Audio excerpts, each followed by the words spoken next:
Yeah. There comes a time when we heed a certain call. Oh my God, Joe. When the world must come together as one. There are people dying. Oh, it's time to lend a hand to life, the greatest gift of all. We can go on pretending day by day that someone somewhere will soon make a change.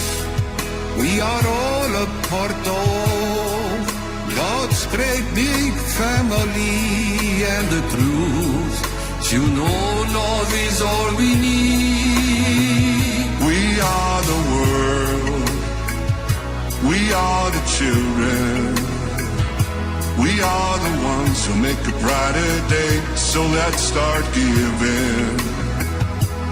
There is a choice we're making, we're saving our own lives. It's true, we make a better day, just you and me.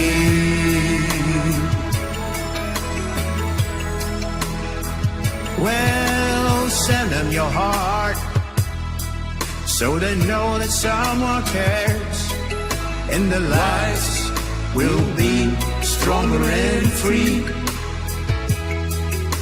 as God has shown us by turning stone to bread. And so we all must lend a helping hand. We are the world, we are the children, we are the ones who make a brighter day, so let's start giving. There is a choice we're making, we're saving our own lives. It's true, we make a better day, just you and me. When you're down and out and there seems no hope at all, but if you just believe, there's no way we can fall. Well, let's realize, oh, that a change can only come when we stand together as one. Yeah. We are the world, we are the children, we are the ones who make a brighter day, so let's start giving. There's a choice we're making, we're saving our own lives. It's true, we'll make a better day, just you and me. We are the world, we are the children. Welcome to the Authors Quill, everyone. Joe, I need an advance warning. To what? I need an advance warning on that, Joe. It's you know, when we first time I ever played this, I'm not kidding you, the very first time I ever played this song, someone wrote to me and said, well, how'd they get them all in the same room together at the same time? I was like, wait, what? And they're like, no, really, Joe, that's impossible. How did they do that? And I'm like, what are you talking about? Oh, Joe, they got them all in the same room at the same time. I said, wait. I said, you really legitimately think that these leaders are all in the same place at the same time? Well, yeah. I said, look, first off, half of them hate each other. I said, some of them are just sheer evil people we don't even want to talk about. I said, but it's kind of funny. It's kind of sad, but it's kind of funny, too, at the same time, because, you know, that's how the world should be. Unfortunately, it's not the way it is, but it is. But it's good and funny. We use it sometimes for some of the other shows, some of the political shows. And then wait till you see Redneck Star Trek. It's anyway, we'll play it later and we'll see.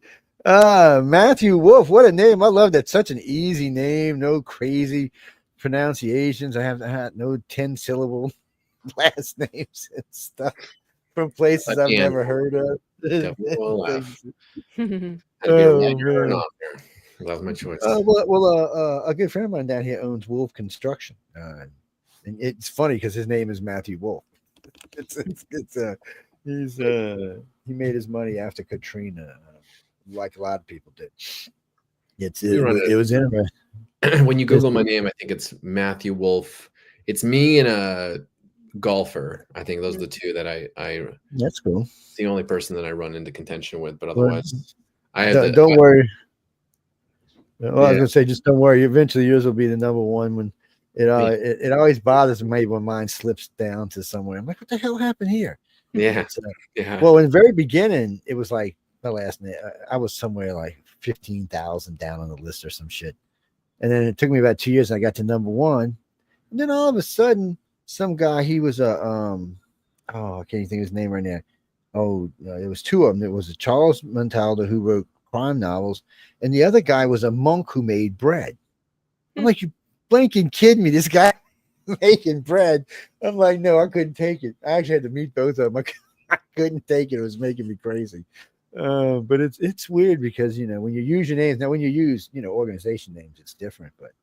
But I keep I forgot the name of the app I use, but it checks across all of the major search engines.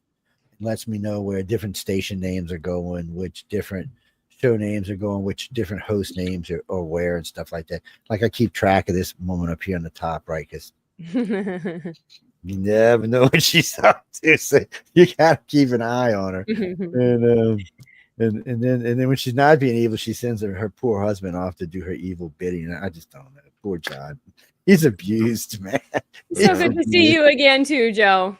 I told you. I already know. I know she's on top of it. Oh, trust me, she'll get revenge. Don't even. Matt, worry. it's good to see you again. We saw you just a few weeks ago at FanX. Yeah, it's good to see you. Yeah, it's been a whirlwind for me. I'm so jealous I didn't get to go this year.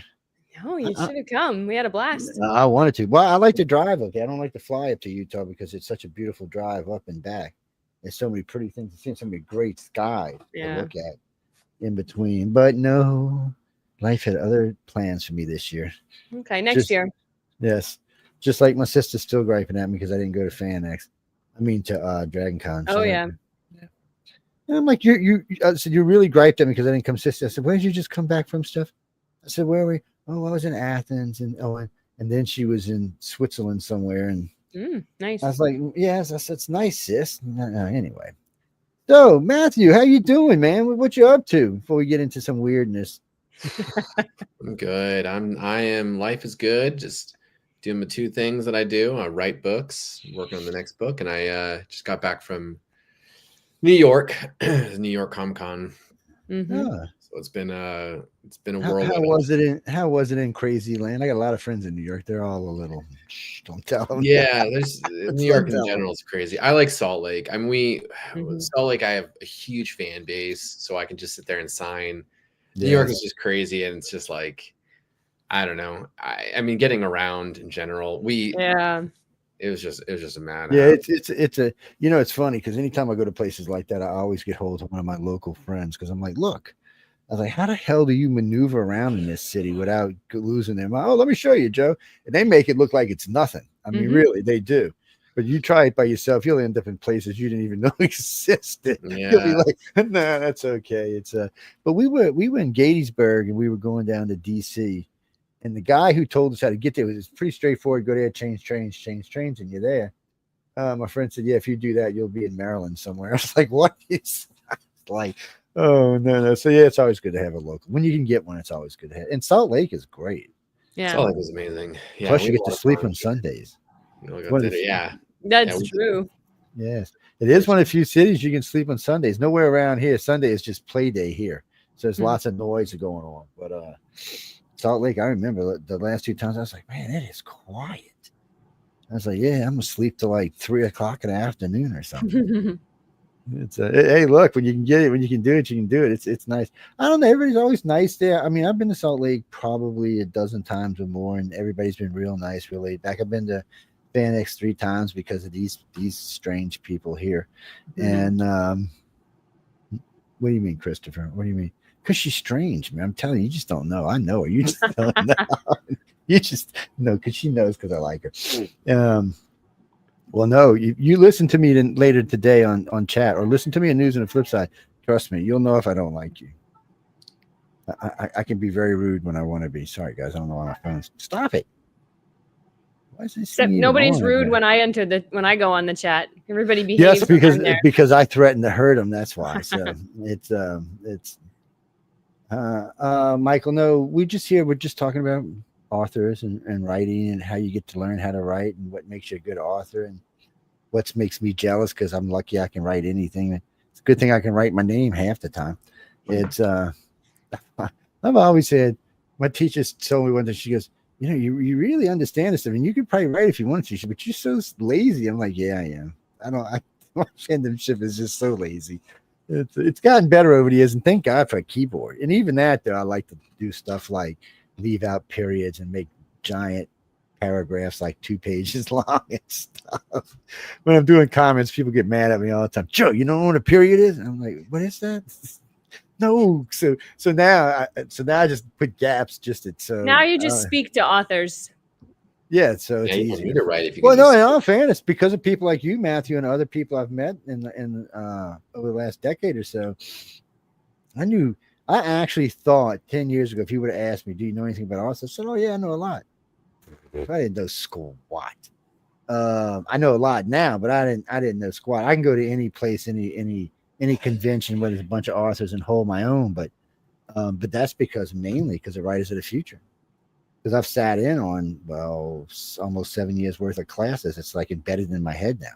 You know how you always read something over and over and over and over. Plus, I've had the benefit of talking to all of the judges, you know, outside of what's going on there. So, frankly, I have. And you know what? I still wish I could write. I'm still jealous of you, Matthew, because I still can't. It's never too late. It's always tomorrow. That's right. Best time to plant a tree is 30 years ago. The second best time is right now. Oh, man, I wish. Exactly. Anyway, yeah. Well, So Matt, how many books do you have out now? So I just finished the 5th in my main series, the Ronin Saga, which is my main like kind of flagship series. That's the one that sells the most. And then and there's 4 prequels in that series. So kind of just like, you know, little short story novellas in that kind of world that a lot of people, usually there were ways for me, everyone's just waiting for the next book. So I'd be like, yeah, read this in the meantime. And then I wrote a new series called The Realm Walkers, which is a high fantasy meets lit RPG. Lit RPG. It's kind of like essentially a character who stands for literary role-playing game, kind of Ready Player One character who almost video game kind of vibes. So that one's super fun. Young man lives in kind of dystopian future, falls through a portal, lands in a world of magic, and has to climb this world tree. And so I wrote book 1 of that a year and a half ago. And the reason why I've been kind of bogged down is, this guy. I know this guy. I know this guy too. And Matt the legend. Hey, Matt. Hey, good Hello, to see my you. beautiful wife. Hello, Joe. I love So, it. Joe, I don't show up for the show once, and you now go Mr. Cash. Hey, I'm relaxing, man. I just got a long day, bro. Yeah, I'm not there. I was just telling Emily. Don't No, I was show just up telling one Emily. time and look at you. I was just telling Emily. I've done this is show 5 or 6 now over the last 2 days, and I still got 1 3-hour show. I don't want to hear your. I'm pulling out my. I was thinking about. here. Hey, look. I'm not the one running around with sexy blondes and John brunettes, looks so so you nice. better watch it. Joe usually has a tie on too.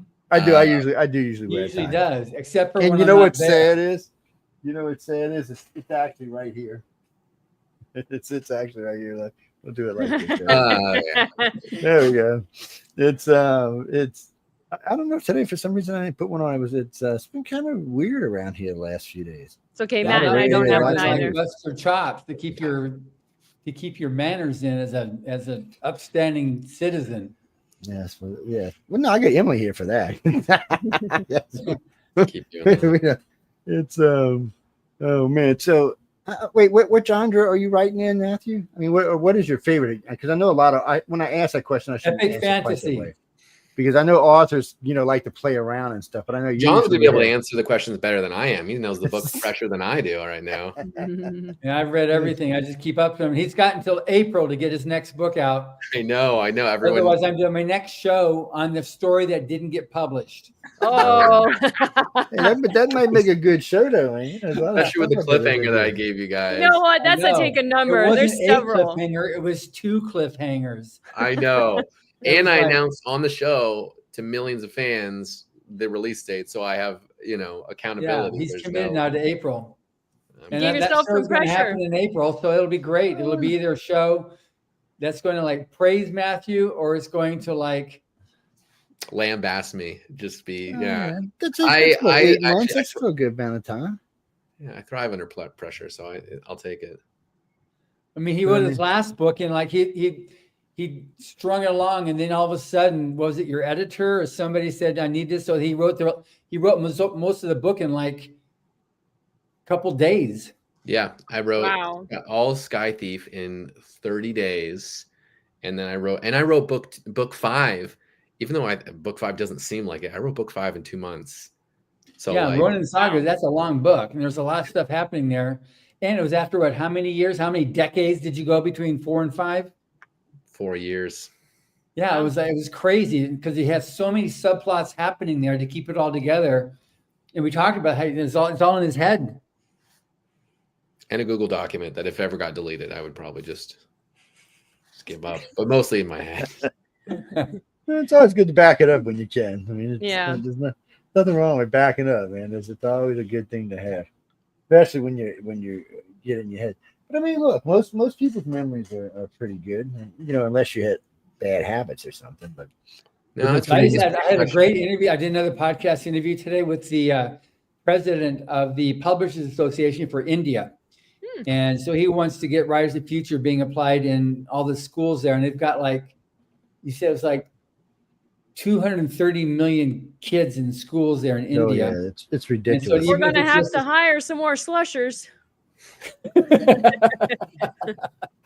he's all excited about the contest. And I told him, because I've had 3 people from India. I had Bagashri, who's been a guest, and then Nev Marchant, who's Indian, and then Magna Pant, who is the most award-winning author there in India. And so if I can put it together, which we talk about when I get home, Emily, we've been invited to their big book fairs in February.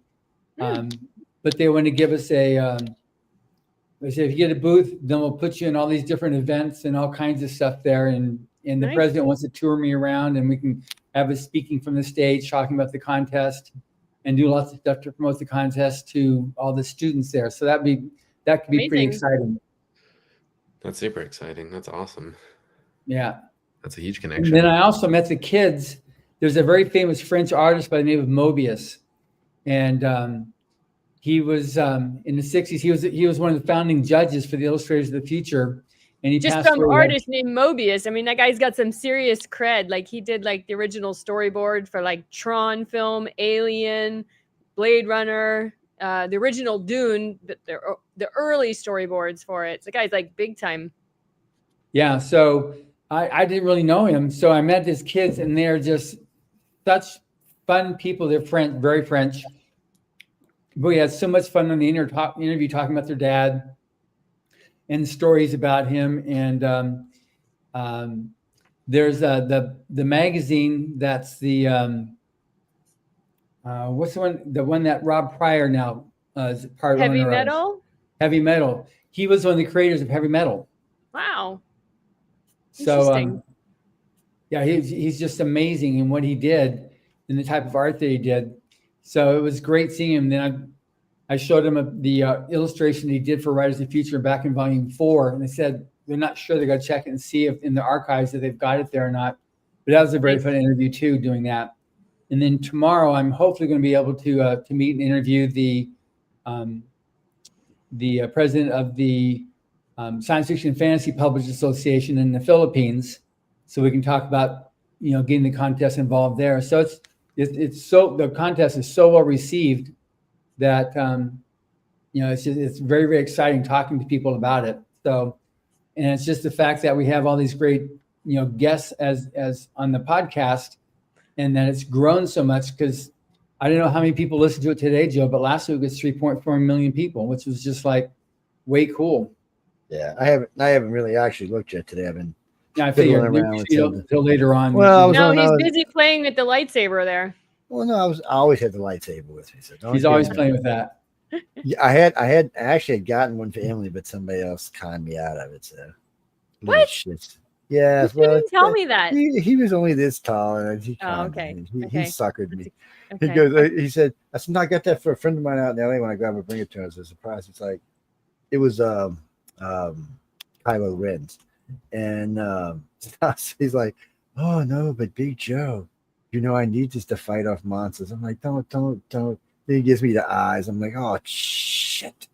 I'm like, here, just take it. just that's anything else while you're in my studio. No, you know, Big Joe. I'm like, get out of here, man. Just get out. Yeah, all the grandkids call me Big Joe. I have no idea why, actually. But, I think that's from my stepkid, because that's what they call me. It was weird, but something like, here, take it. That was because he usually sends me, the guy who we do them with. He usually sends me one a year from my personal thing, and then he's, you know, whatever he gives away online. So, you know, Matthew, you can get them. Us three can't really get them because we're all affiliated with the network. Right? But see, you can get one. He gives away every year 30 or 40 of them. And I'm telling you what, the Kylo Ren is $900. Well, last year it was $999. I can only imagine what it is this year. It's makes all them weird sounds, and all you touch somebody's, and you can get it with the glass or the fighter tube, which I'd have to get the fighter tube for Emily because she'd probably be beating John with it. Aha, John, I got you now, buddy. I can see He's all the way in Europe. No, too far to get to. Man, see, that's the bad part is, I ought to call him. I wonder if he, no, it'd be too big for him to bring back. Never mind. Anyway, enough about all of that. So John's having fun. Emily had some weird look on her face earlier, John. I was getting scared. It was like kind of had that, like, you know, gray alien thing going on, but I don't know. So Matthew, where you headed next? I have to pick at these guys because I don't get to see them that often, especially together. So where you headed now? What are you up to? What's your next big adventure? I don't have any cons for a while, thankfully. I don't have any book signings until Seattle, which Emerald City Comic Con, I think, is in March. And then after that, Chicago in April, then Phoenix in June, and then back to the same circuit of 12 books. I need to buckle down and write. I have a narrator who's big time fancy narrator, and he needs Sky Thief 2. So I finished that. Oh. It's the second in my series, and so I need to edit it. He actually needs it in 2 days, but joy. Yeah, so I'm on page 80 out of 220. Wow. Out of editing. The book's done. Yeah. So most likely we're going to find a way to push it back. He's actually a big author himself. He wrote a series that's it's also a New York Times bestseller. That's done really well in the fantasy world, and he's also a game creator, and he's super popular. Anyway, he's so popular that he's going on this like whole book tour signing thing when I'm on like hiatus. So he's like, we're gonna have to kick the can down the road probably if I can't get to him in the next day. So my plan is to be writing over the next 2-3 months. I just got to I have to continue the series. I have to get in April, book 6. I have to John's holding me accountable, and I have to get, so I have 2 books I'll be working on. Oh, sorry. Let me just back over here. Does writing give you like a relaxed feeling? Do you get like calmness from it? I'm just curious because I know it's different from every author I've talked to, but you know, some of y'all seem to get very relaxed when you're in writing mode, unless it's something exciting and there's kind of a relaxation, but an anticipation with it as well. So, good question. It definitely, like when there's a deadline, obviously, like prior to the moment of writing, once I'm in the moment, in the back of my mind, when I'm like, oh, there's 12 days, there's 10 days, you can't help but kind of feel like, you know, the buzzer's about to go off and that last shot on the clock. So there's a little bit of that kind of like my fingers feel like they're typing faster. But when I dive into it, especially after it takes me about a week or 2 to get into the flow, the world fades away. You know, you probably heard it a million times, but like and emotionally, I'd say it's very relaxing. And I just mimic the scenes. Like there's some scenes in book 5 where I think they're, you know, scenes where I cried. I'm like, oh, this is an emotional scene. So I try to, it's cathartic either way. I think yes. The biggest thing. But sometimes it's more, I actually try to put myself in relaxing scenarios too. Like I put like plants around me, and you'll see in my place, and I'll and I'll get myself in kind of I'll put ambient fantasy music on in the background. I'll light candles. It's almost like a whole wow. I'll try to get myself in the zone. The candle thing is actually into a storytelling, and it's just like you have to stop for a bit to catch your breath. He's just like breakneck speed. That's a huge compliment. Yeah, I definitely feels that way. In book 1, I felt like the pacing was super fast too, but after that, I was like, book 2 is a little slower. But as things are colliding, you just feel like there's so many threads that you're trying to keep together.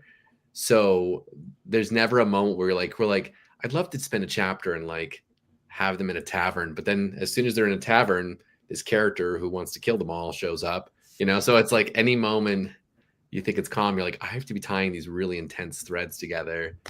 And it just picks. Yeah, he's the guy's flying on his bug thing, and all of a sudden, it's like getting attacked with these arrows. Like, oh, come on! He's learning about his powers and stuff like that. And all of a sudden, you start seeing the kingdom of metal. Is that what it is? And he starts all those arrows and everything starts getting shot at him. It's like, oh, come on! And then it's over. What happened? Do you outline or do you just roll? Pants it. Yeah. I'm a pantser. You're a pantser? I'm a pantser. I do like the book as the series goes now. I was telling John a little about this. One of the main things I do, I see like every book is about going to a different city. City of Flesh was book 5.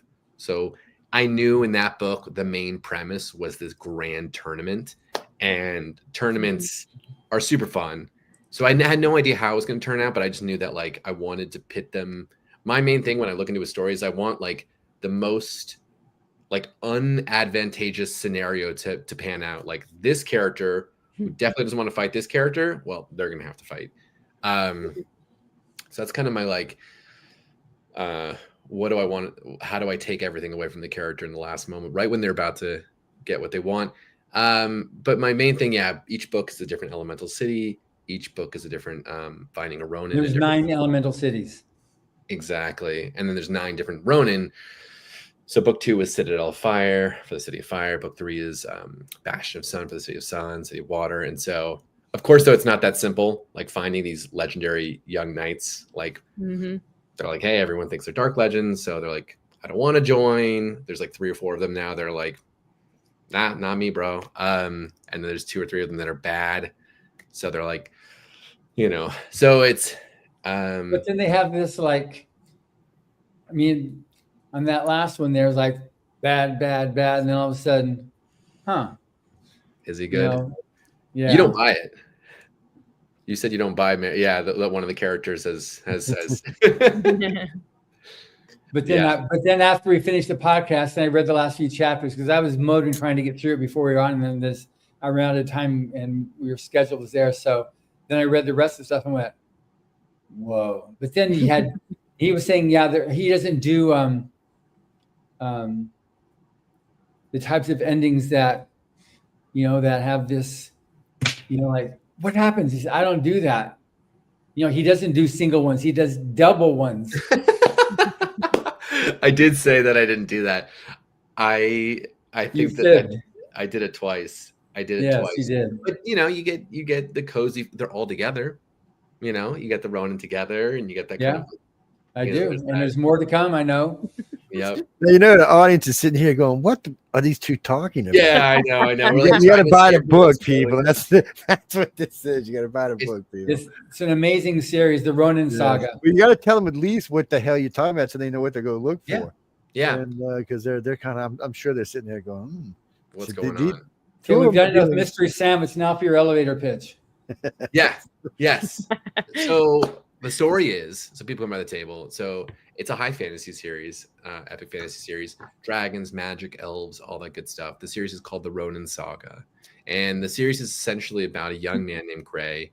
He's the one on the cover. His whole life, he's been fascinated by these legends that were larger than life. The legend of moon, the legend of water, the legend of fire. They guarded these great cities.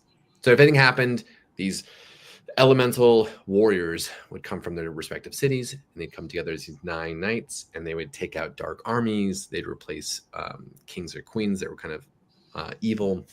So the world both kind of revered these 9 knights as these kind of ambassadors of the world, but now they've become this kind of dark legend.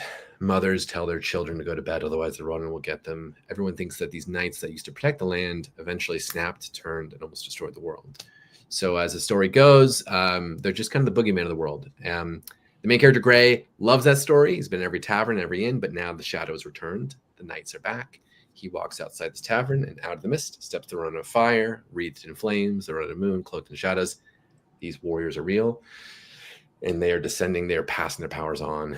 So now he has to, the premise in why it's top 5 on Amazon is going to the next cities. So basically he has to go find the other warriors and stop this rising evil. Yep. And the rising evil is pretty evil. It's pretty evil. I don't even know the root of it. It's like, and he does these, it's like there's different levels and layers. And so you go, okay, this is what it is. And then you find out, no, that's not, it goes even more sinister, more base, more base, more base. Just like, I mean, we met the dragons, which is I love dragons, and you got cool dragons. They're like, they're epic. You know, they're definitely epic stuff. Like, so you find out, and then the dragons say they're anxious to meet, you know, their counterpart, you know, their little children, their babies. You know, what was he called? The spark. The one guy called it Little Ember. Yeah, little Ember. The Ronin of fire. The dragon calls him his little Ember.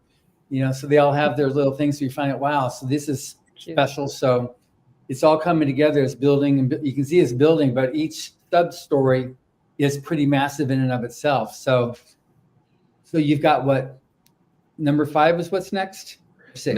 Number 5 you just read.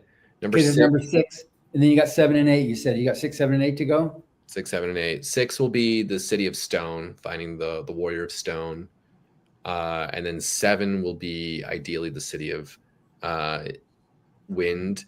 And the idea is maybe combining the last 2 or 3 books together and pulling it all together in the last ones. We'll see. I get a lot of people who are like, just keep going, you know, like as long as the books stay good, just keep writing. Yeah, as long as they're good. Yeah, just don't turn to that one that we talked about that became the soap opera that I just gave up on because it was like, yes. Yeah, I love that's such a going and build, but as soon as it gets to the point, okay, he's milking it now. Okay, now I'm done. The milking was strong in that one. Yeah, it was strong. It's a childhood favorite, but you're like, where was the main character, and his level of detail. Like, I like being able to read a story and you can envision the scene and you get like, all right, you enter a tavern and it's cozy and it's, you know, amber candles on, you know, the windowsills, and there's a bard playing a tune in the background. Boom, got the picture. But he's like, all right, I'm going to show you every single nail in every floorboard. I'm going to give you like cobweb in the left. You're like, all right, buddy. Yeah, so that get fluffed. That's where authors lose me. Yeah. We need to move on. Yeah. Kind of keep it going. Too, right? I'm character forward. So anyway, that's the premise, and and now to answer your question too deeper, I storyboard a little more now because it's 9 books. And because these characters have, like John said, there's so many subplots. So it's so easy to forget a whole subplot in a book, right? Like, for instance, there's book 3. There's a character that's really well liked. Or book 4, sorry, named Zane. He's this character that has the power of fire. He's not in the whole book. And it was like, halfway through the book, I realized that. And then I was like, oh, shoot, I got to add this character in. And then I was like, oh, that's going to take 150 pages. That's another book. So you plot, and then sometimes you just have to trust the process. Well, what you did in the last book is you had the one guy, the plant dude. Yep. You know, he said, I forgot him. So he puts in a chapter at the very end about the plant dude, just totally on the side. So now instead of having one cliffhanger, he has 2 cliffhangers now. But you got to see Darius, and you got his jokes. Everyone's like, I need some levity. And so Darius comes back. You know, he's Rydell, and then of course, enjoyable training montage for Darius's scene, and then at the very end, right into a cliffhanger. Exactly. Oh man, I don't know. Cliffhangers get me in bad mood sometimes. I know. Oh, the It's a Fire. I think give me a damn book. It's as long as you write the next book, I think that's the main as long as you write the next book, and as long as the book is good. I mean, because I give some of my illustrator friends stuff because some of them are really good illustrators, and you pick up the cover and you look at it, damn, this is going to be a good book, and you get it home and you're like, and who do I want to beat in the head with this book? And then it's and it is true you can't judge a book by its cover, but still, it People does do. help. They do. It helps us. It's a wrong saying. Yeah, it's because you can definitely sell them that way.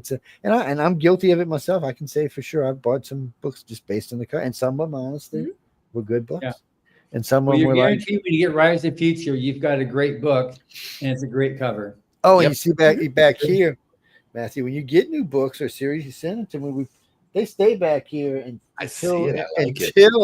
until we give them away at Christmas. So every year, whatever's up here, and so usually I usually get 2 sets because I always want a signed set and I want to keep the signed set. But everything, and I do give away autographed copies. Like these guys send me autographed copies, I give those away, except for the 2 I snatch when I'm up there with them. The rest of them I give away. But I mean, I always try to keep one. You can see this. It's always funny when you see this Battlefield Earth and then you see this one over here. This thing, I'm telling you, man. We used to use something like this as an iron in the Navy. They used to make you use a book to iron your clothes in the Navy. It was about this thing. It was the UCMJ, the Uniform Military Code of Justice. It was, but I mean, there's all kind of people's books up there. All of these down here from all different authors. A lot of these are from people who have won or associated with Writers of the Future, but then some of them aren't. Some of them are from people I've met over the years that's been on different shows that I host. And I got this guy coming on. I'm going to probably commit suicide before the end of that show, but it's 2 hours of Bitcoin. Oh, 2 hours? 2 hours. Wow. It went up. By the way, and then did it you went get that down, box of fear books that we sent you? Yeah, I got them. Actually, I already gave away 2 of them. Okay, good. Because it's being featured right now on Amazon for only $2.99. So we can do the giveaway, and then I'd like to do more stuff on it again next Saturday on the Authors Quill. But Fear is an amazing story. Yeah, that one right there. Let's see. Let me get it where y'all can see it. We sent you a box you could give them away as part of our October promotion. Yeah, so I've already, anyway, for some reason, me and the camera's not having a conference. Okay, this one. So Fear, we had this one. We had the other version of John giving us. So these are going to go fast. And like I said, we already given away 2. We'll probably give away 2 in the next year.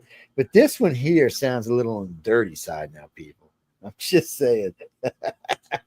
Buckskin Brigades, we'll talk about that in November. Buckskin Brigades. I'm just saying. This book got me in trouble last night, by the way. Joe. Anyway, it was Joe. Those things, man. Joe. Based on some of the true stories from the Lewis and Clark expeditions, it's not dirty. I didn't say it was dirty. It's just the way it reads on the title. And when we do the story about this crazy Louisiana show host, and he was going down the street, and then he was like, he got ambushed by a whole passel of like crazy drunks, and then he said, no, please, I'll wear my buckskins. They said, too late. So the whole brigades area just came and just like took him out. No. This is going very awry. Unfortunately for me, I walk around my herd of alligators, so I'm good to go. But it's anyway. So I didn't mean to take attention off of Matt here because he's got an amazing stories that people need to read. But I just wanted to make sure that you receive the box of books that we sent you. Yes, and make sure, Matthew, because I know we're getting ready to bring on the other guests in a few minutes, but be sure you give out websites anywhere they can find you, stuff like that. And like I'm really serious when it comes to that. You send them to us; they sit up there until we give them away for Christmas. I'll happily send you some. Actually, we have some really. I always tell people he can send something to you, Joe. Yeah. And see, the good part about it is anybody on here a lot of times gets mentioned because this is a nice size show. The show has about 4 million listeners, but a lot of times I'll mention y'all on like the show that's following this, which is the chat, has 5.5 million listeners, and they're all insane people, so they're always looking for some kind of new entertainment. And then sometimes I'll talk about it when I'm on news and the flip side. So, and if it's extremely deep paranoia, I mean, deep sci-fi, it might get mentioned on UFO on the cover, but they're a little strange over there. That group of people there. If it's not UFO related, they're kind of like, oh, we'll just say they're like the Angry Birds crowd. If it's not ufology, they're just like, no, don't talk about anything else. So it's kind of funny, but yeah. We have these very special editions too. I'm coming out with. I'll get you one of them. We have a normal paperback, normal hardcover, and then we're doing these kind of like, they're like going to be, I'll show you, they'll be sprayed edges. So yeah, super nice. I saw that earlier. Yeah, they're gorgeous. And the whole Ronin image will be across it from beginning to top. And then we're doing a rare edition, which I'll send one to you guys, John. I want to, when it gets here, it's the Kickstarter exclusive edition. So it's the metallic red. So book 5 is red. So it's gorgeous. So can you hold that up again? Because that looks different than what I saw before. Yeah, so we're gonna have, this is the book 1 cover of the Ronin, which was so each of the Ronin. I'll show you this. So this is kind of, there's 9 Ronin in the series, as John knows well, and so the plan is 1 for each one of the characters all the way across the board. Very nice. So it's this image, which is kind of it's basically nice. So each book will be a different Ronin across once you get the whole sprayed image. Nice. So it's been really popular. And then yeah, we'll be the metallic. I mean, I can literally start talking. I'm like, the premise is really good. And I'll be like 2 seconds into telling them about the premise. And they're like, it's a pretty book. I got the sprayed edges, and they'll like, just give it to me. So. And what about the spines? Do the spines have anything on it? Yeah, so we're doing the collector's edition there'll be embossed lettering. There'll be the Smith's sewn binding, and there'll be sprayed edge on that side, and then it'll be the square edge, and then it's going to be, I think there's like, for the collector's edition, there's like illustrated art. So the back you open up, the full illustrated of the map, full color. Front will have full color images, and so it's like, it goes paperback, hardcover, collector's edition hardcover, which I'll send you guys, and then we're going to eventually have the leather bound. I think I might have shown you a copy of that briefly. That one is the ones I can't wait to get that one out there. And that's like 30 or 40 images by 3 or 4 amazing artists, all award-winning Magic the Gathering artists. So that one's going to be really cool. We're doing I've only been selling them at cons, but they've been kind of blowing up. And so nice. I guess I have to get book 2 out there, but so where do people find you then? Where do they find you? And then your books are on Amazon and everywhere, but the best place, so people buy them on Amazon. Audible is one of the best places for audiobooks. That's why we're like top 5 on that guy. But the best place now, because people want signed books, is mattwolfauthor.com. And it's going to be, and I sign them on the website and I ship them out. And that will be the fancy editions, which won't be the ones online. And the best part is the same price as Amazon, and it goes all to me. So yeah, and I ship it the next day. So that's very cool. Yeah, good. So I just came because it's late for me here in Frankfurt, Germany.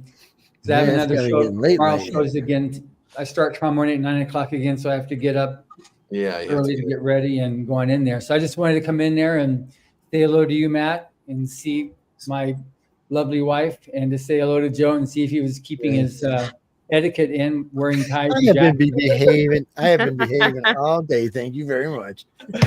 For the most part, anyway. For the most part. Yes. And I emailed you the download and the images for the podcast. Yeah, I'm gonna put them up in a little while. I seen them. I actually played something else today. I forgot what it was, but but I'll send you the stats on it. I got them written down somewhere.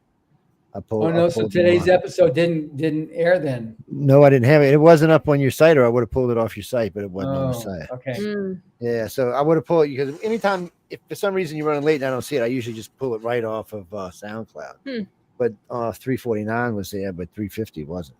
So I was like, well, that's weird. And I just feel, well, I know he's in Frankfurt, so I knew he was kind of busy. So he doesn't usually, when he's busy, he makes that redheaded person send them to me. Jason. Yeah. Look, I didn't even have to say a name. She knew who as hell was talking. Yeah. We're not mentioning her. Anyway, so I've got to finish all my admin for the day and get that wrapped up and send it to the office. And sounds good. I have to get back to writing, but good seeing you, Matt. Good seeing you, Joe. And John, you stay always safe good while to you're see out there you. and crazy the other side of the planet. Yes. You know, I know how the Europeans are, man. They're a little whack, so they're not sweet and nice like us Americans are. Jeez. Anyway, good night, Bye, Don. Joe. All Good right, night, bye, sweetheart. John. Emily. Okay. Why is this being such a you know what tonight? That's very strange. I was actually trying to send the invite to our next guest, but for some reason it won't give me a send button. That's odd. That is very odd, actually. I don't know what's actually causing that. It's what the hell, computer? You know what the hell that's even about? Sometimes these computers just want to do whatever the hell they want to do, but still, that doesn't make any sense. It usually works a little better than that. Jeremy, don't ask me if I knew I'd already fixed it. It's we might go to break and fiddle with it. I have no idea. Yeah, and I'd love to repost this all. So if you guys want to, Oh yeah, it now. So it posts when we're done here in an hour. It'll automatically post to all of our YouTube pages, Rumble pages. Roku has its own site. The television station has its own site, but that's through the Roku site. But everything else is either on YouTube, on there, and then you can find it on SoundCloud. God knows how many other archives that carry it in audio version. So it's total altogether. It's over 200 archive sites you can find it on, and they're just they're spread out. But SoundCloud's probably the easiest. It's that, and we use it a lot of times. But I mean, you can find it on Apple if you're on Apple and places like that, or Amazon. Yes, it's on Amazon Alexa, people. Speaking of Amazon Alexa, she's gotten a little cheeky lately, man. Me talking back and stuff, and staying on, listening for you to respond. I'm like, look, chick, you better chill out. I will toss you out in the bayou. That'll be the end of you for once and for all. But I got to buy you in my backyard. That's how we get rid of people we don't like around here. We send them on the bayou vacation. And you got to keep them alligators fed. You don't want them up in your yard eating your chihuahuas and stuff. you said you got your alligators. Oh yeah, because I have 2 chihuahuas and I gotta have one. protect Lola. That's right. Fiona and Lola, Princess Fiona, wherever she's hiding. I'm surprised she's not in here. So you guys can, okay. Yeah. So you have another guest coming on? We're supposed to. If I can find a send button, I might have to send it to. I might have to send it to Emily because it's not. I don't Send it to Carmen. Carmen's doing something. Tell her what Carmen's doing. Okay. He's off in Neverland somewhere. I love Carmen, but he gets busy. He's like us. He don't like to sit still. He's one of them guys, and when God says, "What have you been doing for the last couple of decades?" Man, I've been busy, dude. Let me tell you what. My hands on the devil's workshop. Damn, I can't even speak today.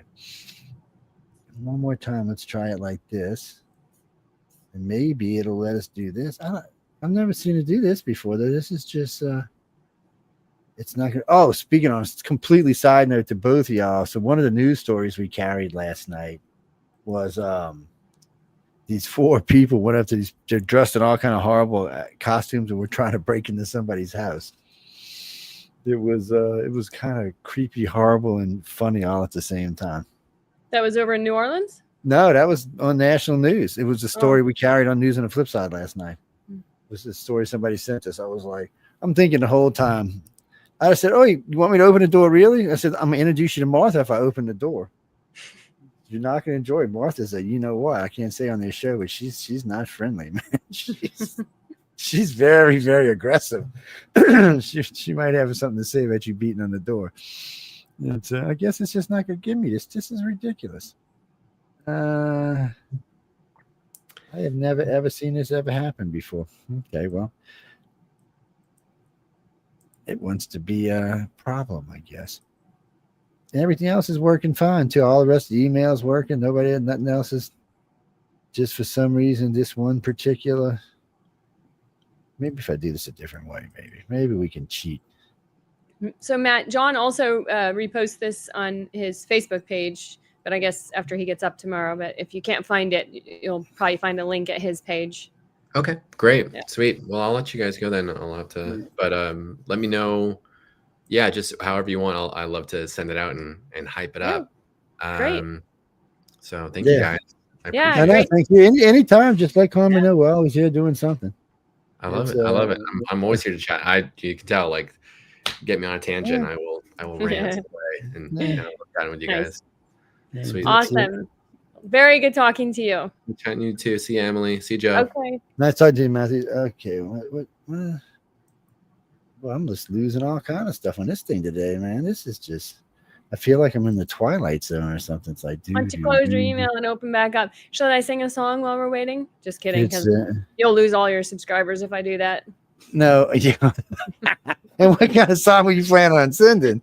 Oh man, that's just a scary thought there. Oh guys, she's sweeter than she looks. I'm telling you, don't worry about it. I know she can be kind of scary sometimes, but I'm not scary. It's I don't know. A guy said she's very intimidating.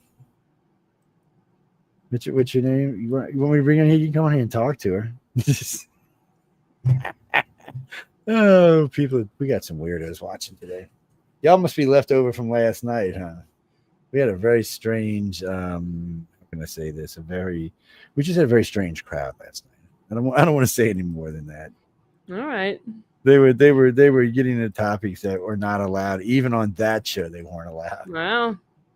I was like, nope, can't talk about that. Sorry. Why won't it just won't let me see the bottom of the screen is what it's doing. Why don't you play your other video while you sort it out? Yeah, I'm gonna toss this on for a minute.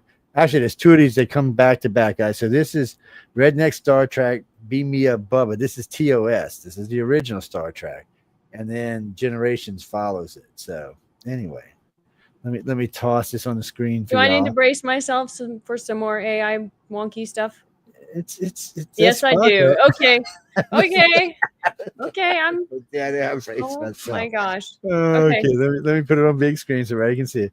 Okay, ladies. Whoops, I had it on big screen, I guess. Oh no, there it goes. Okay. Look at Spock. Look, he looks good, man. He's sexy looking. Guy's drinking his hand. He's drinking iced tea, by the way. Not no bourbon or nothing. I know you evil people out there think it's Spock's drinking bourbon or something. But I'm sure they entered that into AI in the prompt. Make sure he's drinking iced tea. Look at them tattoos, man. Spock's all tatted up. He's into them tats. All right, y'all. You can take a listen to Here We Go.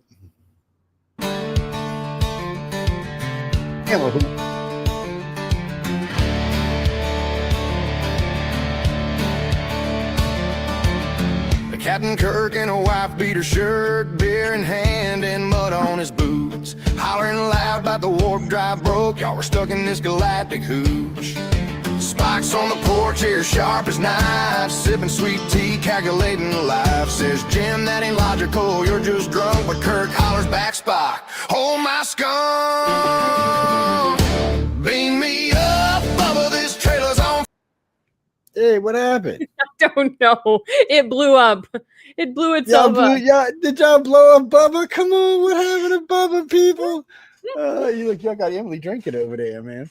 Oh my goodness. Yeah, here's my Whole Foods water. I shouldn't have taken a sip as soon as I saw.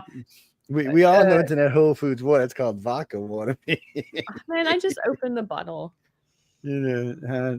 Oh no! But I just took a sip right before Captain Kirk with a mullet came on screen and almost came out my nose. I know, it's such a freaky thing. Yeah, people, I'm putting it back on. Hold on, I can hear it playing and something in my head back there. It's we get all these weird things sent to us, and it's not as bad as the new pictures of the Sombrero. Oh yeah, okay. I can't play it on this show, but that's unbelievably funny. I was like, no, man, I'd be mad myself, but still. All right, Ahura, closing things up there.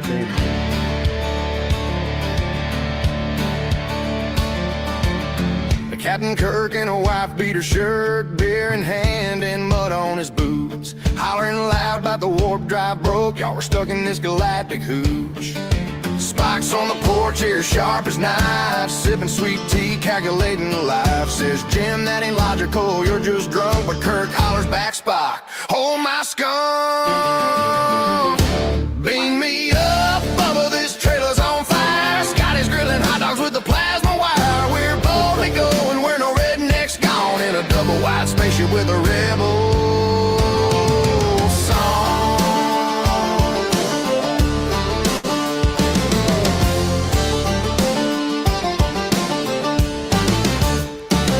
Bones is yelling, I'm a doctor, not a chef, as he fries up some gator on the meth lab deck. The Hur's got the CB talking smooth as silk, says we got Klingons stealing all our milk. Chekhov's fishing in the kiddie pool, swears a catfish is a Russian Jew. Suno's riding shotgun on the moor deck, and tribals keep clogging up the septic tank.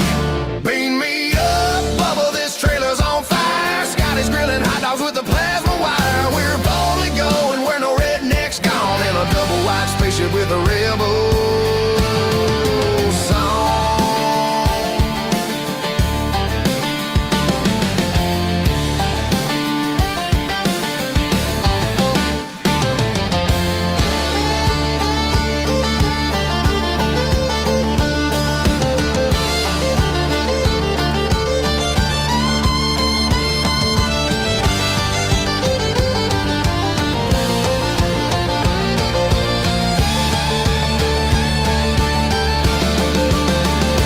Bring me up, Bubba, this trailer's on fire. Scotty's grilling hot dogs with a plasma wire. We're boldly going where no redneck's gone, in a double wide spaceship with a rebel song.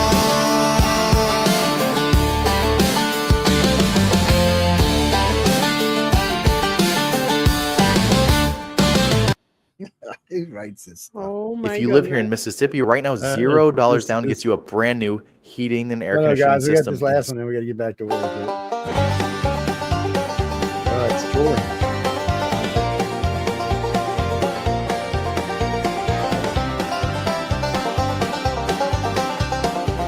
Double wide UFO trailers. Out in Sector Bubba 9, past the Cracker Barrel Nebula, we're cruising through the stars in a rusted Winnebago. Picard's on the porch wearing flip-flops and Crocs, sipping tea sweet iced out his warp safe mason jar box. He says engage while lighting his pipe. Riker shirts off, grilling ribs with hype. Wesley runs up, Go Riker. tripwire on his foot. We laugh as he trips and lands face first and beam me up, there's gators in the nacelles. We got Borgs in the barn and tribbles in the wells. We're redneck trekkers, just warping with pride, with a trailer park, starship, and a possum inside. Warp speed, y'all get it. Worth chugging moonshine, wrestling a raccoon, calls it a glorious hunt under the redneck moon. Troy's reading minds at the poker shack, says y'all feeling shame, and we say yeah, but it's fine with Jack. Data's playing banjo, trying to feel the groove. Emotion chip failed, but he's still busting moves. Dr. Crusher's run a backwood clinic, cure space scurvy with gravy and a biscuit. He'll set phasers to fried with that chicken on stun. O'Brien's got the grill and Jordy's fixing the bun.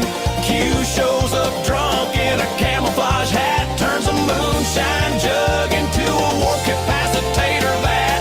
Redneck track ain't holding back.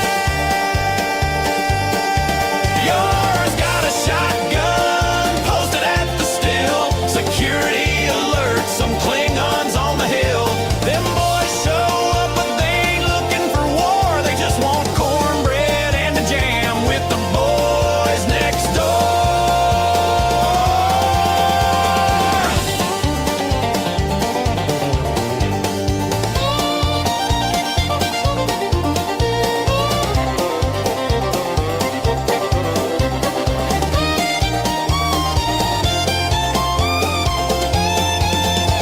Wesley's inventing a war-powered lawnmower. It explodes again, that boy's a shower, not a goer.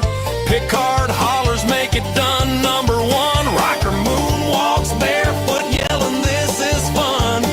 Troy's reading Picard, says you're anxious and tense. He says I'm in a trailer, surrounded by nonsense. But he sips that tea sweet iced and cracks a grin.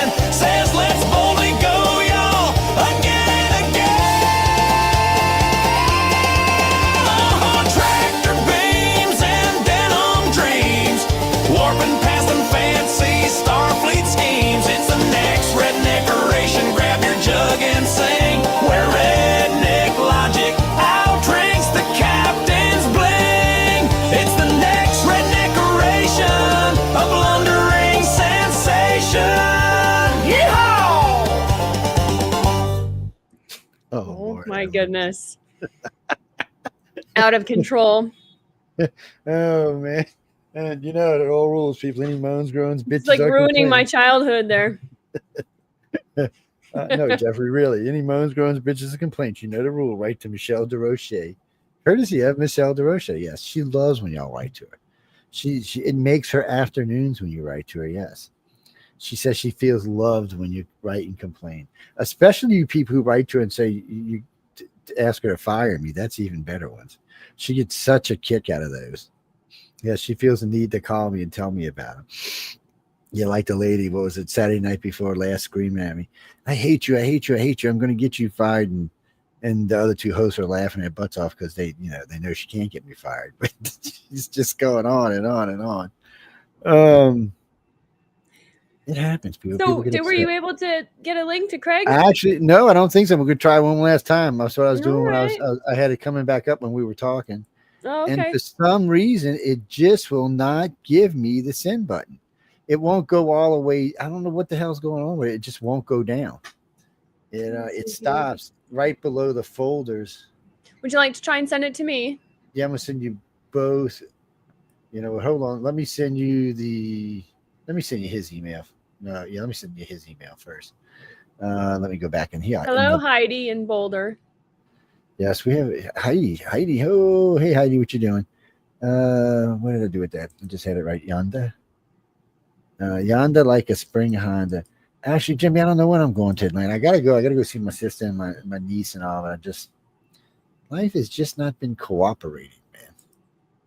Hey, look, I don't make the rules. You see where it says private chat on the right?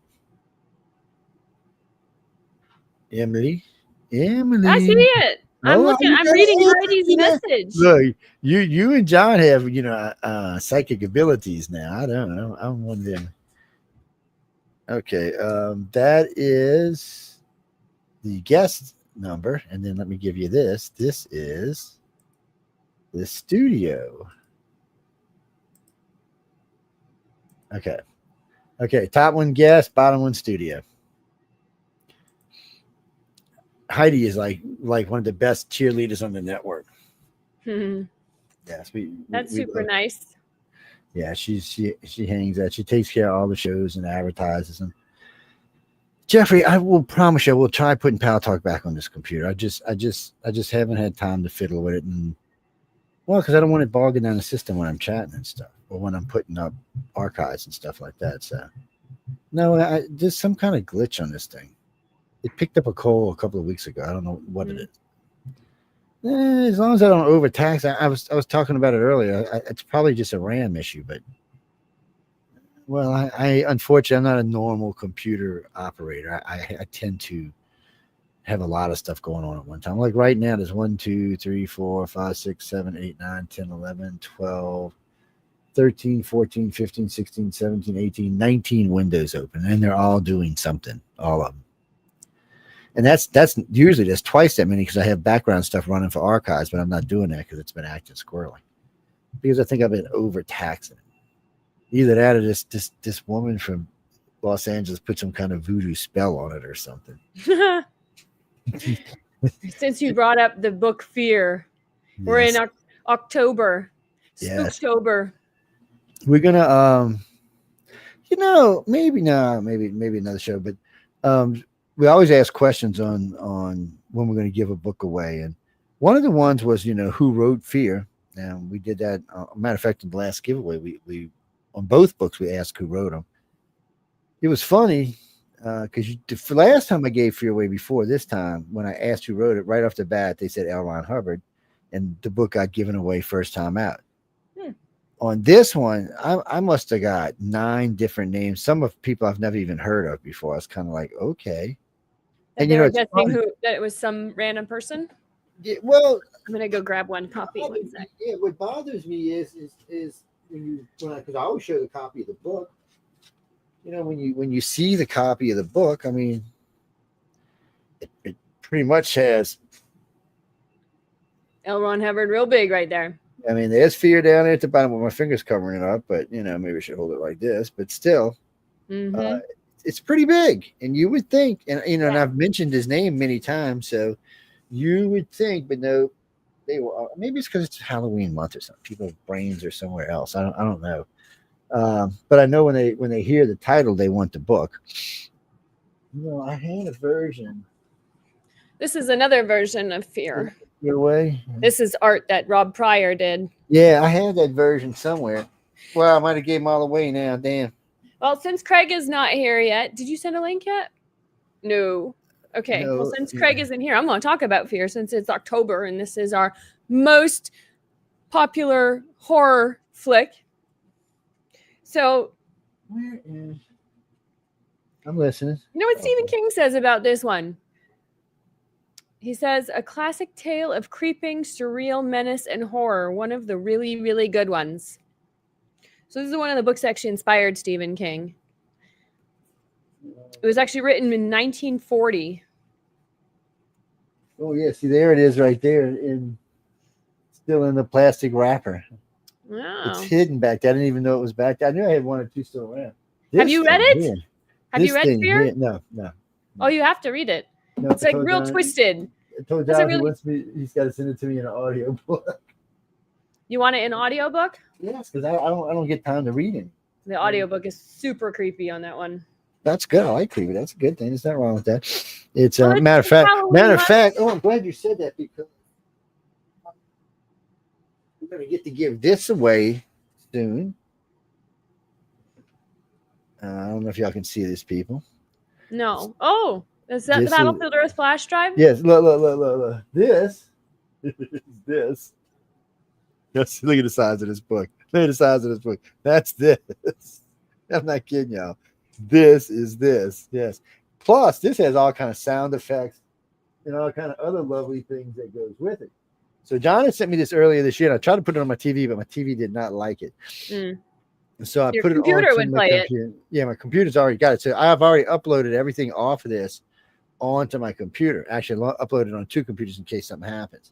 So now I can actually give this away. And in the original case and everything, it's down there somewhere. Yeah. So I can actually give this away. 44.5-hour audiobook. Yes. So we used to always play it. I forgot where we played it off of. Somewhere y'all had it. We played it. So this year we get played off this computer. Along with so we'll play Battlefield Earth this year, and then we'll play Mission Earth this year. Really? One's 44 and one's 48. So one plays the week before Christmas, one plays the week before New Year's. And if there's a lot of interest, we may let them play the next 2 weeks after New Year's. And along with that, there are other things that play too. H.G. Wells' original War of the Worlds plays, the one with all the commercials and everything in it. The one that makes you think, yes, we are being alienated. Well, ladies and gentlemen, if you've ever heard it, it's if you don't know what it is, if you were living at the time listening to that, you were thinking something was going on. It sounded legit. It sounded legit. If you heard that on the radio today, you'd be like, what the hell's going on, man? Who am I calling? Why isn't there alert on my phone going beep, beep, beep, beep? Well, we're spoiled today. Yes. We have these things. This is more computing power than the whole entire Apollo program put together like 8 times. Just this one little. And that little thing is if you actually had a War of the Worlds program all of a sudden airing right now, you probably wouldn't have chaos. You'd have all the young kids running out in the street with their cell phones hoping to film something. Yes, idiots that they are. Oh, is that a nuclear weapon? Streaming a nuclear burst. Well, if you catch the original burst, of course, it'd melt you after that. At least it would go out. It would still go out. Let me see. Let me make sure. So, Emily, I just sent you 2 links. All right, let me check it. Yeah, they're in the private chat, so you can try sending them that way because it's still not letting me send them to them for some reason. I didn't get anything from you. It's you know what? I can send it to your email, make it easier. Yeah, email is better. Yeah, hold on. Let me copy this right quick. Frankie, you can, if you want to see us, you can watch us on Roku Television, on Rumble, on YouTube, on Twitter, and on Twitchy Witchy. Yes. Yeah, we're on Twitch tonight for some reason. Some strange person put us there. I don't know who that strange person was, but they put us there. Whoever's in charge of programming. I don't know who that is. Why would I know who's in charge of programming? No, really. Michelle DeRoche is in charge of most programming, unless it's my shows, and then I'm in charge of it. Yes, just to help y'all get that in your little brains there. Yes, I can be condescending. Whoever said that, I most certainly can be. Only if you irritate me, though. Okay, let me send this to Miss Emily. Emily, no, she's the coolest person you'll meet if you ever get to come to Writers in the future. Oh, that's right. I can't send it to you. Won't let me send it to you. Damn it. No, I'm not getting anything.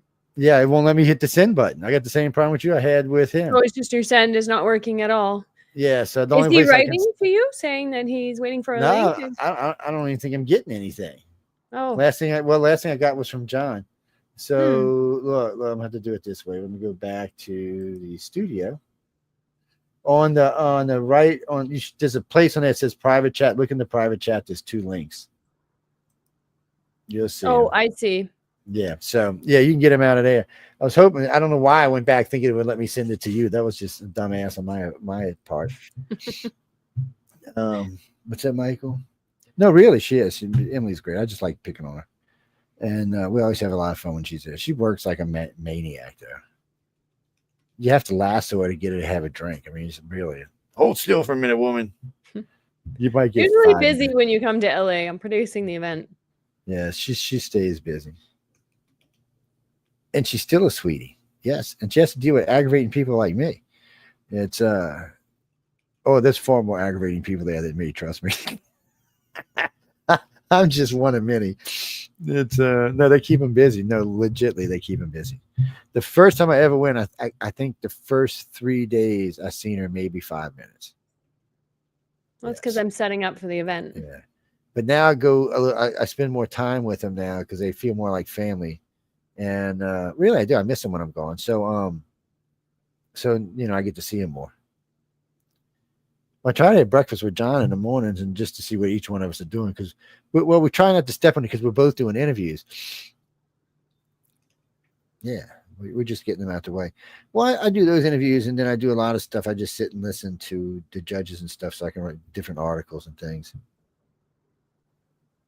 Well, some of them articles get picked up by other companies and other news agencies and get sent out. It's well, he told me it was at with whatchamacallit this year. Sorry, my sinus is just acted up at the Roosevelt. Yes, we're going to be at the Roosevelt this time, as opposed to those. We like them They're both. They're both, yeah. I was going to say that they're both nice places. Yeah, they're different, but they're both nice. Both hotels, everybody treated really nice. Had a good time. The only downside to the Roosevelt is the way they did their bar. Well, they're apparently later now. Different management owns that. That's why we're going back there. Yeah. So, because everybody likes to meet down in the lobby in the evening times, and it may be till late. I mean, at least midnight or later. And they just had really weird rules at the Roosevelt, and then Lowe's was much more relaxed about it. Matter of fact, the only place Lowe's didn't want you to go after the bar closed. They had a little private area behind the bar where we used to like to go hide at. I say hide, there'd be like 16 people back there, but still it's technically it's hiding from everybody else. Yeah. And that's it's a very relaxing environment. And I think the first year I was with them at the Lowe's, they had some big I think the NBA had something big going on, and they had a country concert going on because these 2 strange women tried to steal me. Thank God Emily was there. Lord have mercy. When I left, you were still with them. Yes, and then I forgot who else was there. Somebody came and saved me. I forgot who it was, but it was like, please save me. I don't want to be Candy. Them girls are serious. Yeah, people, y'all don't know. No, I actually like yelling. I don't have the experiences that other people, but I'm also a big and ugly, scary looking guy. So most people are just going to leave me alone and whoever I'm with. And then, like any city, it's the same rule. In any city, you never travel by yourself. You always travel in a pack. It's safer that. I tell everybody who comes to New Orleans, don't go walking around the French Quarter, especially the edges of the French Quarter, by yourself. Something's liable to happen to you because locals can tell. First off, a local's not going to be out there walking around by themselves. Mm-hmm. So, the thugs will be like, well, they're not from here. And also, it's the way people dress. Locals dress differently, especially if they're going to be in the French Quarter. They don't like anything exposed because, the place is 300 years old and it's nasty. So, the tourists don't know that. So they're all out there in short shorts and stuff and half of skirts and stuff. And guys are jumping up and down on poles and everybody's ripping their clothes off, which doing Mardi Gras is fine. But if it's not Mardi Gras, they will put you in jail for that. Yeah. Are you going to be coming back to Los Angeles this April for the Writers of the Future? Yes, I'm coming to harass y'all. And did you, maybe your listeners who have taken the Writers of the Future online workshop, that free class, with Orson Scott Card, David Wolverton, and Tim Powers. Yeah. So you know that we added some new content to that recently, right? Yes, that's what I heard. And, so there's new videos up now from Kevin J. Anderson, Nnedi Okorafor, and who's the third one? Robert J. Sawyer. So there's some new content up there. So anybody, if you want more writing classes, it's free. You go at your own pace. It's at writersofthefuture.com. Look for the free online workshop. But it's amazing. I mean, it's free, people. Trust me, I've taken it like 4 videos times. like 15 videos up there. Takes you like through the whole process of learning how to write a story. There's essays, practicals, and videos. Sassy, is that your name? Sassy, where are you from? Oh, hey, no, I know who you are. Yeah, from New York. Hey, no. I've taken it 4 times because at the end you have to write a story, and when I get the story, I'm like, what the hell with this? I go do everything else though. Well, because you learn a lot. There's a lot they learn. I talked about this in a couple of shows, and I talked about it a little bit tonight in a couple of shows. I've learned a lot from them, literally and truly. And I've picked on John and Emily about this and a few others. I mean, if I was to take the course they do, I should call it a course, but if I was to take what they did and wrap it into a video segment, they'd probably make $1 million off of it easy. It's just the amount of information in that week is it's a lot. It's more than you would get in a year's worth of school for sure, or maybe even more. And it's more than that. It's because it's the people that you're talking to, the judges that you're talking to. These are all already successful, and the best part is they don't always agree, so they give you more than one path because not all of us think the same way. Yeah. So they give you alternative paths. So when you're listening to all the different judges, whether it's authors or illustrators, you'll hear 2, 3 different paths, maybe 4, and you can find what fits your personality the best. Well, I mean, maybe you're Wesley Dean Anderson, maybe you're a Todd McCaffrey, maybe you're Tim Powers. I mean, you just until you really get in there and really see what the differences are, you don't know. And it's more than just learning how to write or to be an illustrator. It's learning how to deal with the finances, to deal with the press, to deal with social media. It's a lot. The social media alone for y'all is probably enough to go because I hate to say this, but I find that most illustrators and particularly authors are not the best equipped for social media, especially maintaining and operating pages. Because people want to know who you are. They want to know what you're doing. They want to know what you had for breakfast if you post that. Literally, if I start posting every day, like I used to do in the old days, I'd get up, hey, how you doing this morning? I'm going to do this. I'm going to do that. We'll eat breakfast. And I would just post them a day. My page was always 50, 60,000 people crossing a day. And for what? To see what color shirt I was. Matter of fact, I still have this on the UPRN page where you can pick what color tie and what color shirt I'll wear. Do you know more? Do you realize more than 200,000 people a week go there? For what? So you can tell me. That's why I'm wearing white today, actually, because 51,000 people said they want to see me wear white this week. Really? Yeah. Well, I'm like, okay. It's part of it, but every one of those is a potential customer. every one of those is a potential listener. Every one of those is a potential art buyer or a book buyer. Every one of them. So you need to take care of your audience and let them. I mean, I'm not saying share your whole life because I am in some ways a very personal person. Some ways I'm not. It's hard to explain, but because I'm splitzoid, schizoid, so half of me is like, yeah, out there in the world, and the other half's like, don't be looking into my life kind of thing.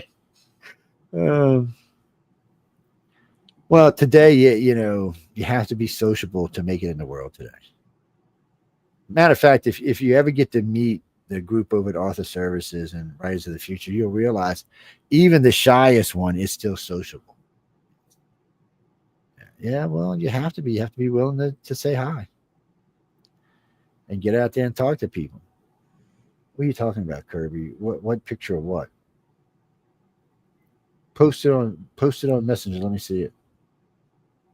Oh, that's it's L. Ron Hubbard Museum. That's what that is in Hollywood. What's that? Yes, that's what that picture is. That's a picture.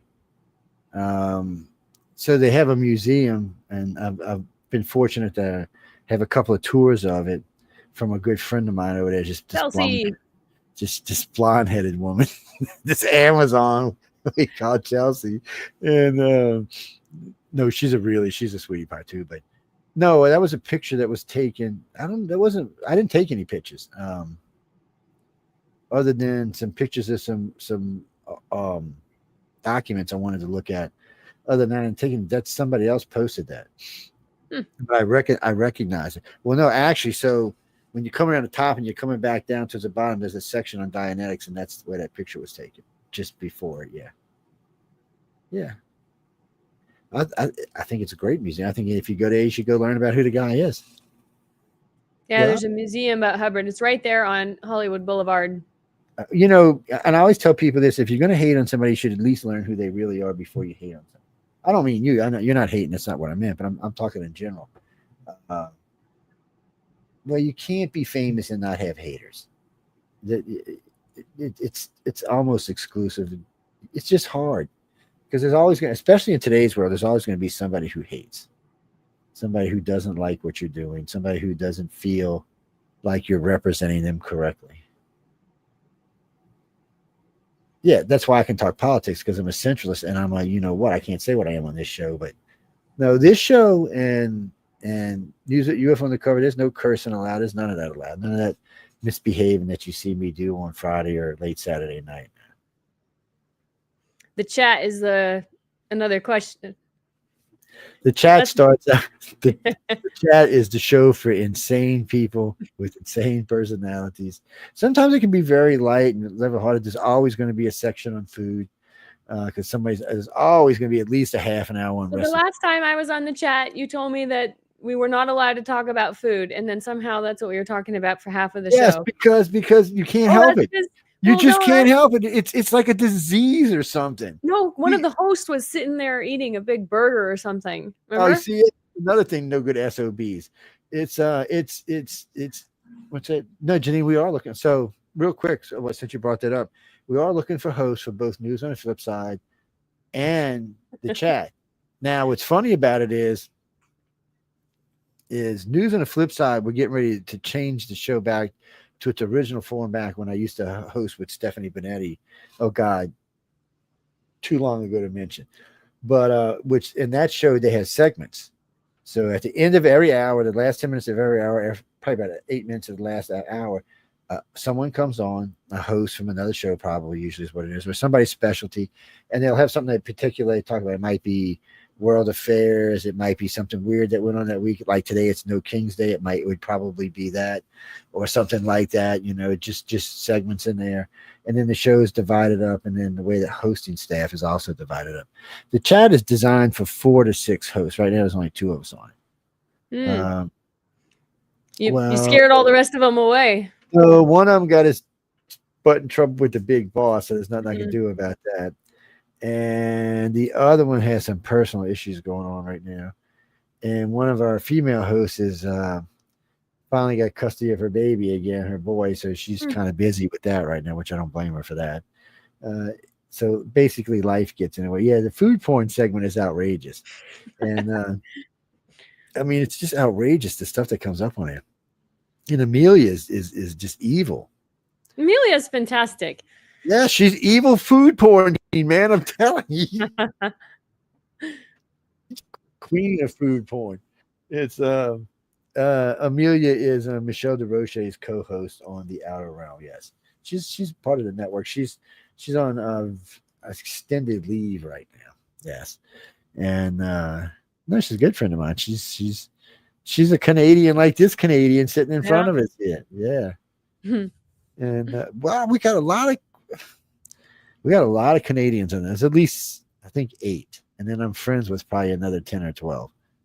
Not including my friends in BC, which I don't count them because they're all insane. And they're not actually from Canada. They're from somewhere else living in BC. Yes. Who knows? Like Alfred Weber. He lives there. He used to be the science advisor for Jimmy Carter.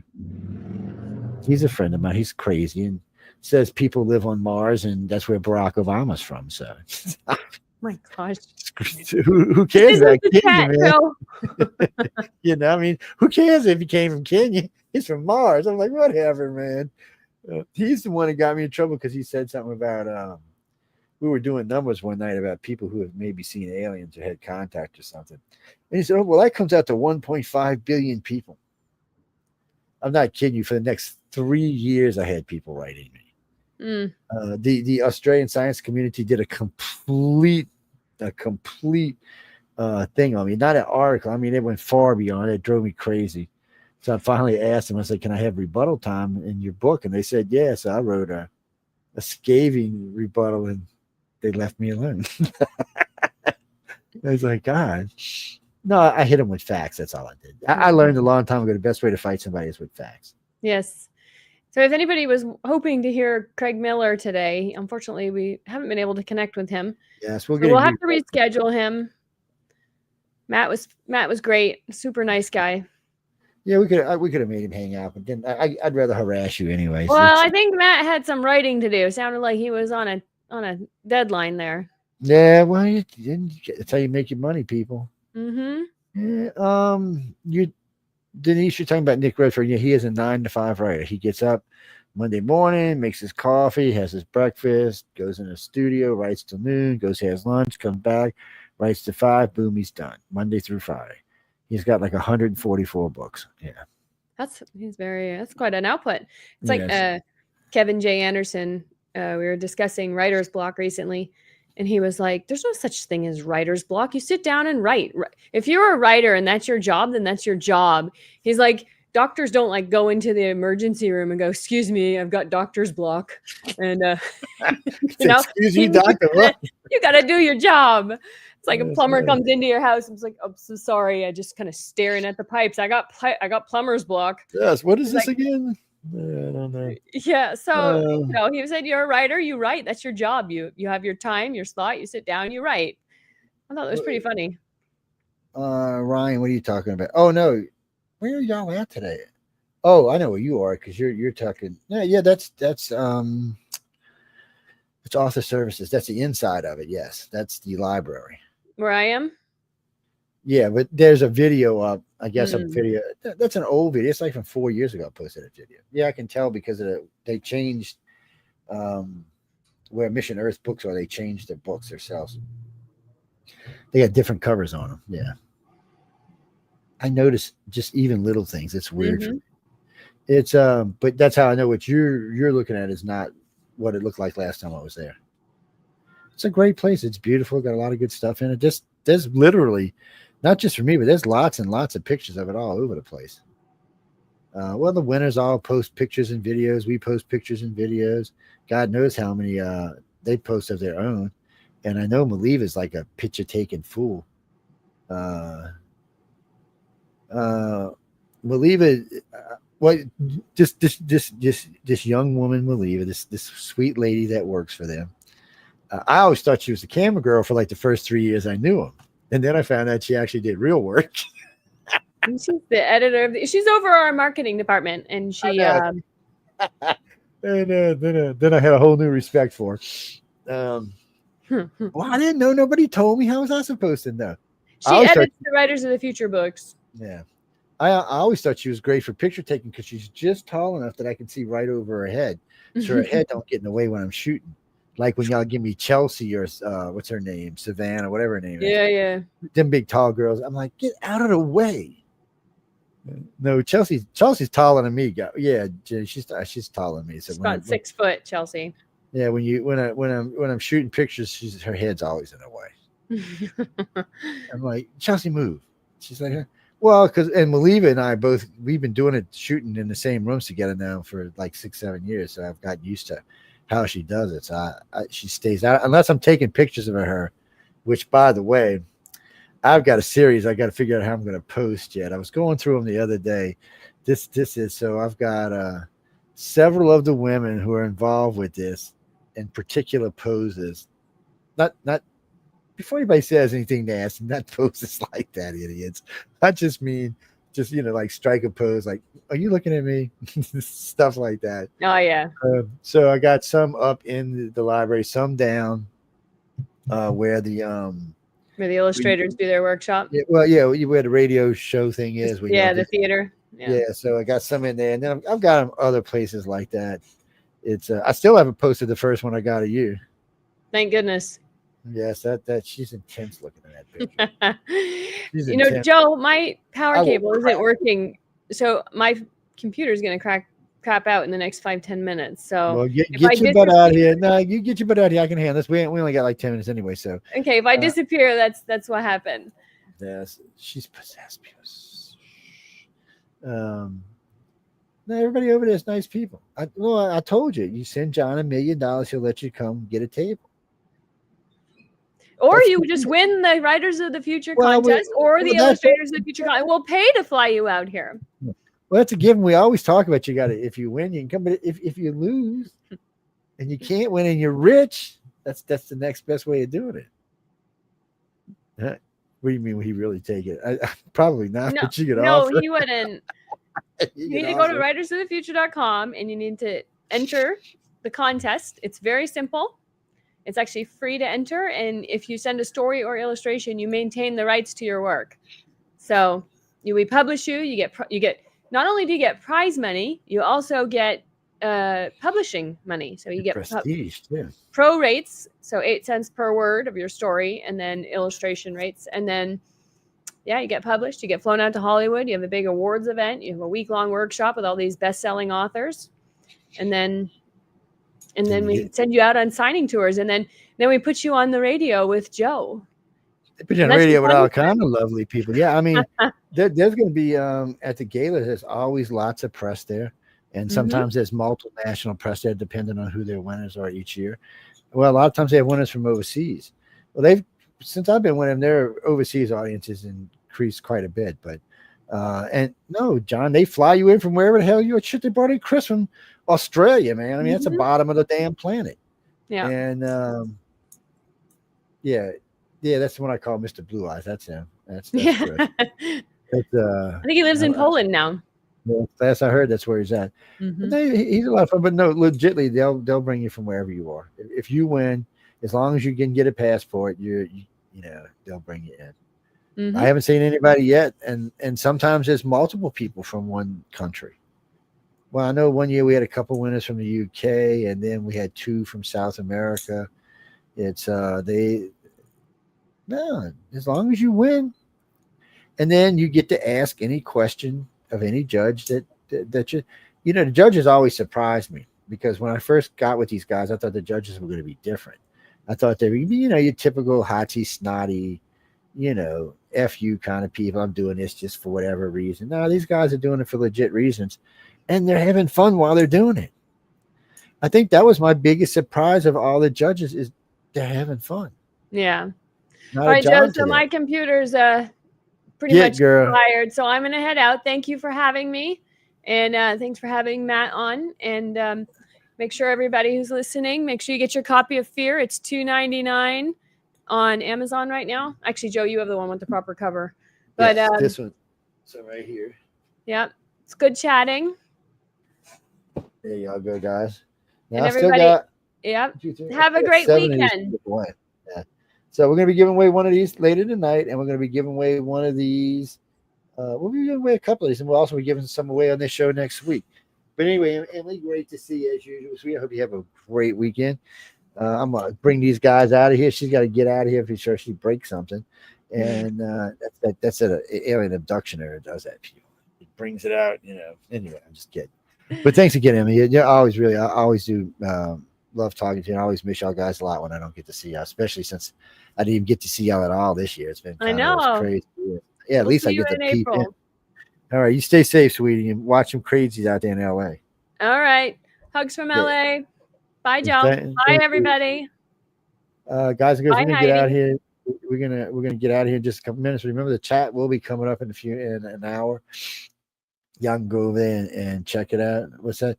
Oh, the Redneck Star Trek. You can find that on YouTube. It's all over the place. Just type in Redneck Star Trek. The one with We Are the World. Yeah, that's just put We Are the World led by Trump. It'll come up. There's lots of these little things up there. Lots of that we play. I think we have some other ones for tonight on the show. There's also Deep Space Nine and oh no, there's Yoda. There's one about Yoda. There's a couple of Star Wars ones. I don't know if there's any Harry Potter ones, and I didn't look. Or I didn't look. Check them out. They might be sort of the rings. Sorry. Oh man.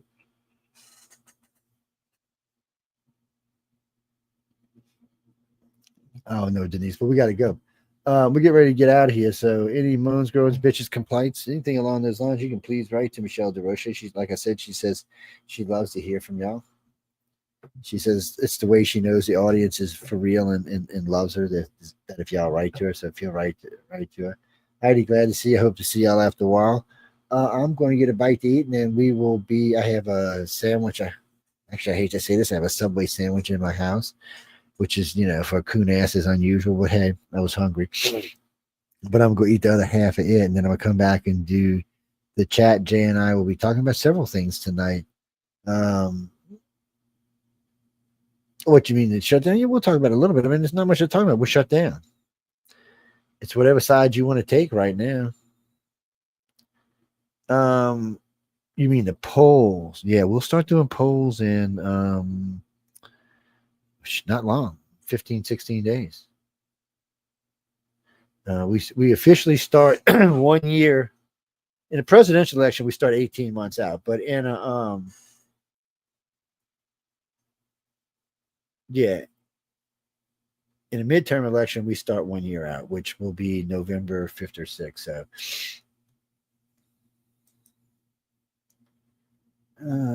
you mean you want an exact date? Oh, let me go look. Let's see. So yeah, it'll probably kick off.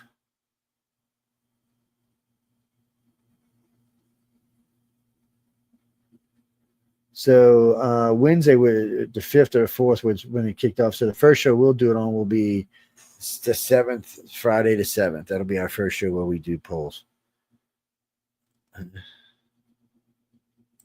Well, we might touch on them over the next 2 weeks, but the last show of the month is Halloween night, so we probably won't talk about any of that stuff.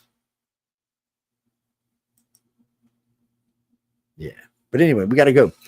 John's in Frankfurt, so y'all keep him in your thoughts and help him to stay safe. That was Miss Emily Goodman. She's such a sweetie when she comes on with us. I'm Joe Montaldo. I'll see y'all on the next show in the chat. Jay